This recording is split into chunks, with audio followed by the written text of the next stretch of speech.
You're not broke because you don't make enough money. You're broke because your money is quietly disappearing in places you've stopped noticing. Not big, dramatic purchases, not luxury splurges, just small, normal decisions, repeated over and over again. The kind that feel harmless, the kind you don't question. And that's exactly why they're dangerous. Because when something feels normal, your brain stops tracking it. And when your brain stops tracking something, it stops protecting you from it. That's how someone earning a decent income still ends up with nothing saved. That's how months turn into years, and nothing changes. Not because you're irresponsible, but because there are systems designed to make sure your money never stays with you for long. And once you see them, you'll realize something uncomfortable. Hi, my name is Breeny, and I spend way much time thinking about why people who look financially reckless are sometimes better prepared for disaster than people who did everything right.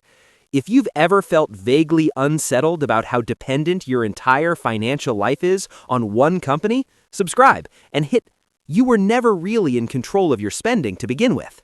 Let's start with one of the biggest traps people walk into willingly: buying a brand new car. It feels like progress, like you finally made it. You walk into the dealership, everything smells new, everything looks perfect, and for a moment, it feels like you've upgraded your life. But the moment you drive that car away, you lose thousands instantly. Not gradually, not over time, immediately. And here's what makes this even more dangerous. You already know this. Everyone does. And yet, people keep doing it anyway, because this decision isn't logical, it's emotional. You're not buying transportation, you're buying a feeling. You're buying status. You're buying the idea that other people will look at you differently, that you'll feel more put together, more successful, more ahead. But that feeling fades faster than the value of the car. And what you're left with is a monthly payment tied to something that's losing value every single day. Now compare that to buying a slightly used car. Same function, same reliability in most cases, but a drastically lower price. That difference? That's not just saved money, that's future freedom. If you redirect that gap into something that grows instead of shrinks, you've completely changed the trajectory of your finances without earning a single extra dollar. That's the game. Not working harder, but making sure your money isn't quietly working against you. Now let's talk about something even more subtle, something that doesn't feel like a big decision at all: food delivery. Because this one doesn't feel like spending, it feels like convenience. You're tired, you don't feel like cooking. You open an app, tap a few buttons, and food shows up at your door. Simple, effortless, normal. But what you don't see is how much extra you're paying for that simplicity. The price you see isn't the real price. There are hidden markups, extra fees, tips, and suddenly a basic meal costs almost double what it should. But the real problem isn't the price, it's the frequency. Because it's never just once. It becomes a habit, a pattern, something you do without thinking. And when spending becomes automatic, it becomes invisible. That's when it starts draining you. Not in one big hit, but in small amounts, repeated consistently. And those small amounts add up faster than you think. Because your brain doesn't register digital spending the same way it registers physical spending. When you hand over cash, you feel it. When you tap a screen, you don't. And that disconnect is where companies make their money. They've removed the pain of paying, so you keep paying, over and over again, without ever feeling the weight of it. Now multiply that across weeks, months, years, and suddenly you're not just paying for convenience, you're paying with your future. That's the real cost. Now here's another one that almost everyone dismisses: daily drinks. Coffee, iced lattes, smoothies, whatever your version is. It feels small, it feels earned, it feels like something you deserve, and that's exactly why it slips under the radar, because your brain categorizes it as routine, not spending. But routines are powerful because they repeat, and anything that repeats becomes expensive over time, not because of the price, but because of the consistency. It's not about one drink, it's about hundreds of them, year after year. And the real reason this is so hard to stop isn't the drink itself. It's the ritual, the break, the moment of comfort in your day. That's what you're actually attached to, not the product. Which means you don't need to eliminate the habit. You just need to change how you fulfill it. Because once you separate the feeling from the purchase, you take back control. And that's the pattern you're going to start noticing. Most of these spending habits aren't about the thing you're buying. They're about how that thing makes you feel. Convenience, status, comfort, relief. And once you understand that, you stop trying to cut expenses and start replacing patterns. Because cutting feels like losing. Replacing feels like upgrading. And your brain will always choose the path that feels better. That's how you actually win this game. There's another trap that doesn't look like a mistake at all.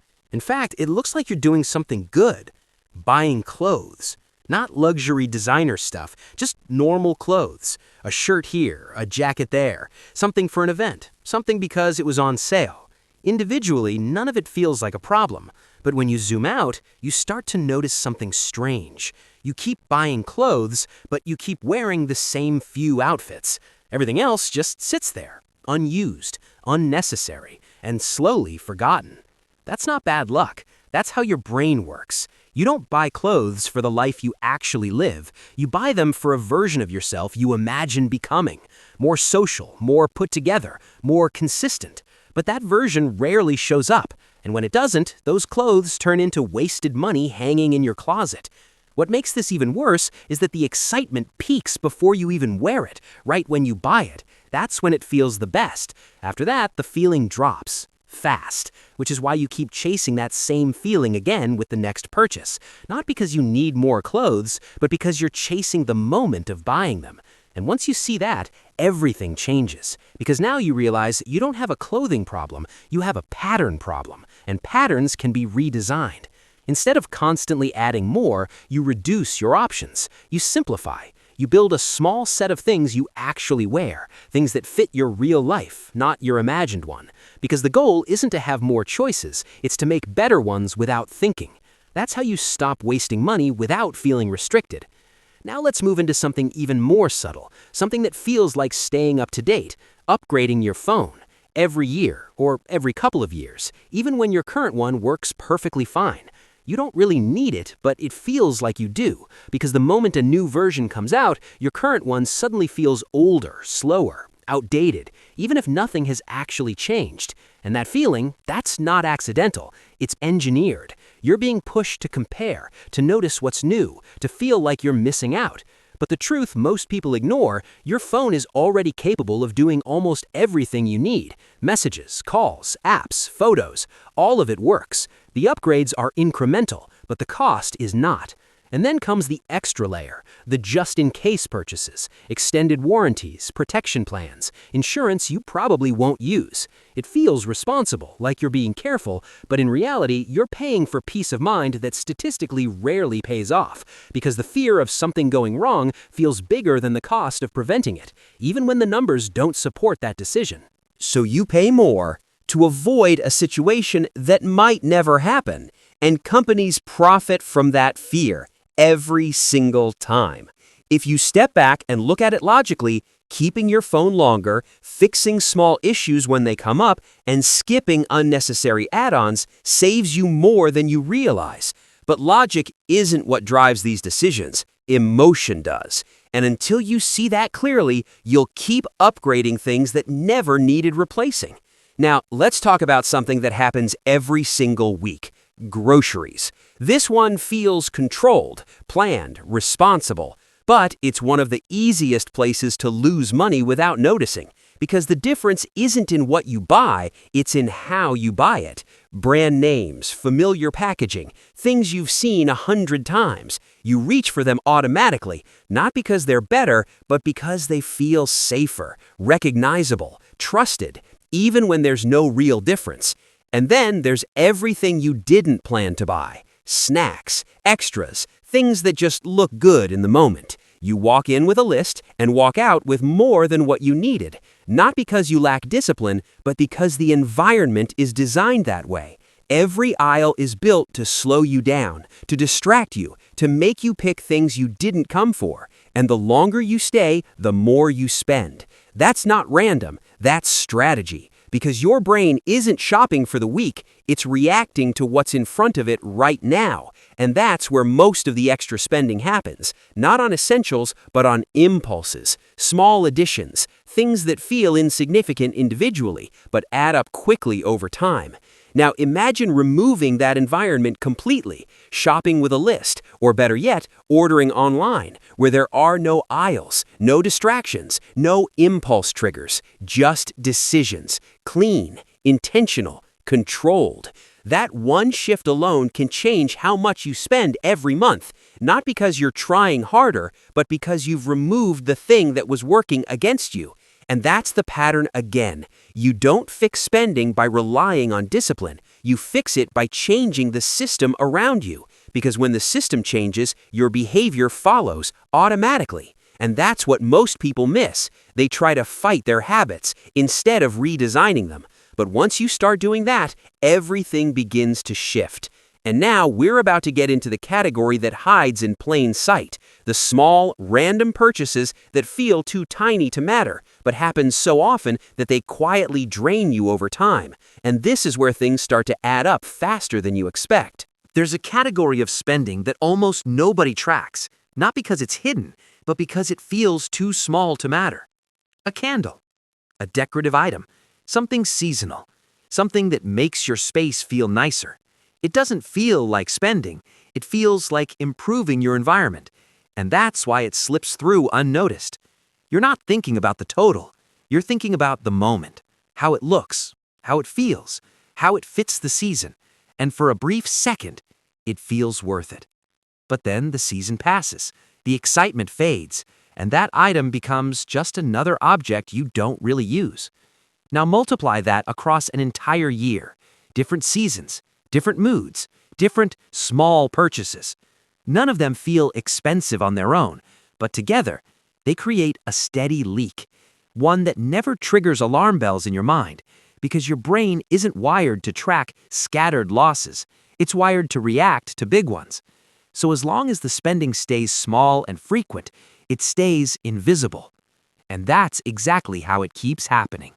The same thing shows up in another form, disposable habits. Paper towels, single-use items, things you replace over and over again. Each purchase feels routine, necessary, but over time, you're paying again and again for something that could have been bought once, a reusable version, a long-term solution, something that stops the cycle instead of feeding it. But those decisions require thinking ahead, and most spending doesn't happen in the future, it happens in the present moment, where convenience wins every single time. Now, let's shift to something that sounds like a smart choice, but often isn't. Paying extra for premium. Premium fuel, premium water, premium wellness products. It all sounds better, higher quality, more beneficial, more advanced. But in many cases, the difference exists more in perception than reality. You're paying for the label, not the outcome. Because premium doesn't just describe the product, it influences how you feel about buying it. It makes the decision feel justified, even when it doesn't change anything meaningful. And once your brain labels something as better, it stops questioning the price. That's how simple upgrades turn into consistent overpaying, again and again, without resistance. And then there's the entire world of wellness trends, new supplements, new routines, new must-have products. Each one promising improvement, energy, focus, health, a better version of you. And that's what makes it so powerful, because now it's not just a purchase, it's an investment in yourself. And investments don't get questioned the same way spending does. But here's what usually happens. You try something new. You use it for a while. Then slowly, you stop. It sits there, unused, replaced by the next thing you wanted to try. And the cycle repeats. Not because you lack commitment, but because the excitement came from starting something new, not maintaining it. And companies understand this perfectly. They don't need you to stick with one product forever. They just need you to keep trying new ones. That's where the real money is. Now let's talk about something bigger, something that feels meaningful, something people justify more than almost anything else.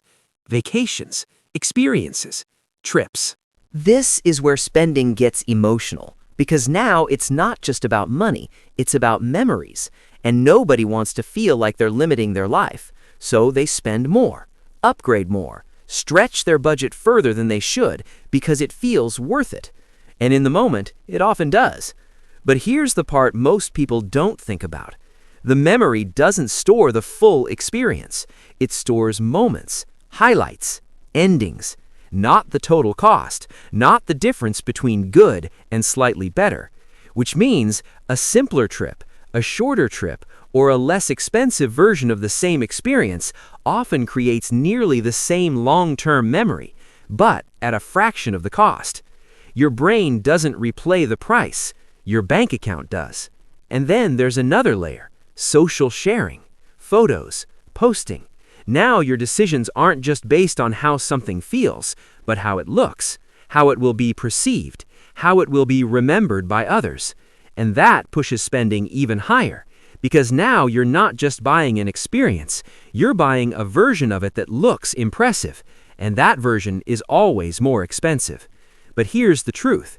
The more you tie spending to validation, the harder it becomes to control, because you're no longer deciding for yourself. You're reacting to an invisible audience, and that's a game you can never fully win. Now, step back for a second. Look at everything we've talked about so far. None of these habits feel extreme. None of them seem reckless. That's what makes them dangerous, because they don't feel like mistakes. They feel normal. And when something feels normal, you stop questioning it. But when you add them all together, that's where things change.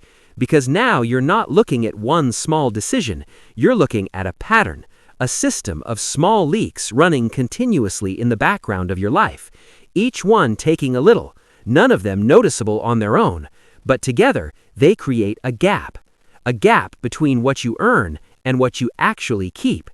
And most people spend years trying to close that gap by earning more, working harder, chasing higher income. But the real issue was never income, it was leakage. And until you fix that, more money just means more places for it to disappear. That's why some people earn more and still feel stuck, because the system didn't change, only the numbers did. Now here's where everything starts to shift. Because once you see these patterns clearly, you can't unsee them. And that's where control comes back, not through effort, not through restriction, but through awareness. Because awareness changes behavior automatically. You start noticing things, questioning things, pausing before decisions that used to be automatic. And that pause is where everything changes. Because now you're no longer reacting, you're choosing. And that's the difference between drifting financially and actually directing where your money goes. But awareness alone isn't enough, because if the system around you stays the same, you'll eventually fall back into old patterns, not because you want to, but because it's easy, and easy always wins. So instead of relying on motivation, you build systems that make better decisions easier, automatic, effortless, consistent. And once those systems are in place, you stop fighting yourself. You stop negotiating with every purchase. You stop relying on willpower, because the decision has already been made. And that's how real change happens, quietly, in the background, without constant effort. Now here's the part most people never stop to calculate. Not because it's complicated, but because it's uncomfortable. If you take all of these patterns, all these small, normal, everyday habits, and you stretch them across years, the number becomes hard to ignore. Not a few hundred, not even a few thousand. We're talking about tens of thousands, slowly leaking away without ever triggering a warning in your mind. Because your brain doesn't track long-term accumulation of small losses. It tracks immediate impact. So as long as nothing feels urgent, nothing changes. And that's how time does the damage. Quietly, patiently, without asking for your attention. Until one day you look back and realize you weren't stuck because you didn't earn enough. You were stuck because too much was slipping through. And here's where this becomes powerful. Because the same way small amounts can disappear, small amounts can also build. Consistently, quietly, in the background. The difference is direction. Right now, for most people, the system is pointed outward. Money comes in and immediately gets pulled in different directions. Convenience, habits, impulse, environment. But the moment you flip that direction, even slightly, everything starts to change. Not overnight, but predictably. Because now, instead of leaking, you're capturing. Instead of reacting, you're redirecting. And over time, that shift compounds. That's the word most people hear but don't fully feel. Compounding. It sounds slow, it sounds boring, but it's one of the most powerful forces you can use. Because it doesn't require intensity, it requires consistency. Small decisions, repeated, over long periods of time, and eventually those small decisions start creating visible results. Savings that actually grow, options that start to open, stress that slowly decreases. Not because life became easier, but because your system became stronger. And that's the real goal. Not perfection, not cutting out every single unnecessary expense, but building a structure where good decisions happen by default, where your environment supports you instead of working against you. Where you don't have to think about every dollar, because most of them are already being handled correctly. And once you reach that point, money stops feeling chaotic. It stops feeling unpredictable. It becomes something you understand, something you control, something that works with you instead of constantly slipping away from you. Now, here's something important. This isn't about never spending. It's not about removing everything enjoyable from your life, because that approach doesn't last. What matters is intention, spending on things that actually add value while quietly eliminating the ones that don't. And the only way to do that is to become aware of what's really happening behind your daily decisions. Because once you see it clearly, you naturally start making better choices. Not forced, not restricted, just better. And that's when the shift happens. When you stop asking, "Can I afford this?" and start asking, "Is this worth what it's taking for my future?" That one question alone changes everything. Because now every decision has weight. Not pressure, but awareness. And awareness leads to control. So if there's one thing to take from all of this, it's this. You don't need a completely new life. You don't need a massive income jump. You don't need extreme discipline. You just need to close the gaps. The small ones, the invisible ones, the ones that have been running quietly in the background.